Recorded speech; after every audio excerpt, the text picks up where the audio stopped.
NBGI Unnao class 7 science Hindi medium. My name is Neeraj Tiwari. बच्चों, कल आपने पढ़ा मनुष्य का पाचन तंत्र। अब आइए भोज नली के विभिन्न अंग। विभिन्न अंग में मुख है, ग्रास नली, आमाशय, छोटी आंत, बड़ी आंत और मलद्वार। मुख में क्या आता है? हमारा जीभ आती है, दांत आते हैं। तो जीभ हम शरीर में बहुत ही मुख्य भूमिका का निर्वाह करता है। जैसे इसी से हम स्वाद बताते हैं, खट्टा मीठा है जो होता है वो उसका स्वाद मालूम पड़ता है। तो जीभ की मुख्य भूमिका होती है। अब दांत हमारे 4 प्रकार के होते हैं। मनुष्य में दांत 4 प्रकार के होते हैं: कृतंक, रदनक, अग्रचवर्णक और चवर्णक।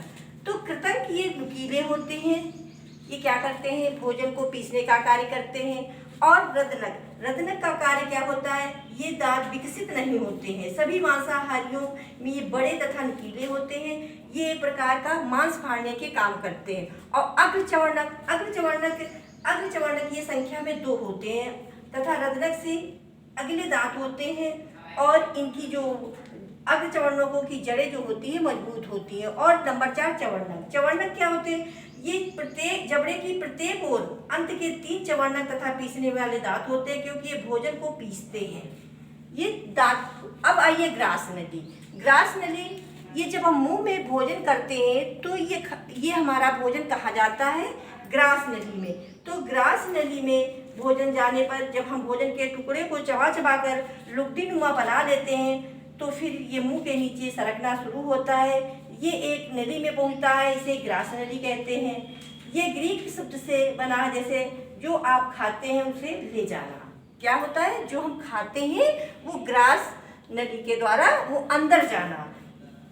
इसकी नलिका की लंबाई लगभग 25 सेंटीमीटर होती है। ये भोजन को पेट तक पहुंचाती है। ये मुंह से ले जा करके ये भोजन से ये आमाशय पेट तक के इसका कार्य होता है पहुंचना।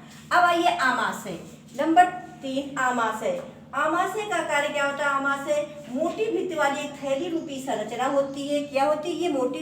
ये थैली होती है जिसका आकार एक यू के आकार के होता है। यू कैपिटल लेटर यू के आकार का होता है, जो आहार नाल का सबसे चौड़ा भाग है। ये एक ओर नली से खाद्य पदार्थ प्राप्त करता है तथा दूसरी ओर क्षुद्रांश में खुलता है। ये हाइड्रोक्लोरिक अम्ल तथा पाचक रस स्रावित करता है।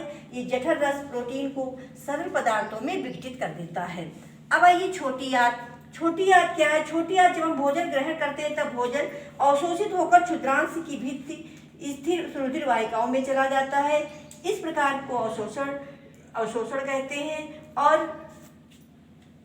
और ये स्वांगीकरण क्या होता है? इसी में स्वांगीकरण आता है। इसी प्रक्रम में स्वांगीकरण भी होता है।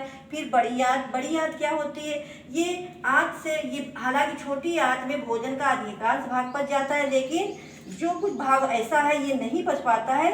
तो जैसे सेलुलोज, ये बिना पचा हुआ भोजन, पानी और अंगों का मल छोटी आंत से बड़ी आंत में पहुंच जाता है। अब ये मलद्वार पचा हुआ और अपचित पदार्थ मलाशय में जाता है, जो गुदा मलद्वार द्वारा मल के रूप में बाहर निकल जाता है। इसे निष्कासन भी कहते हैं। अब होमवर्क में भोज नली के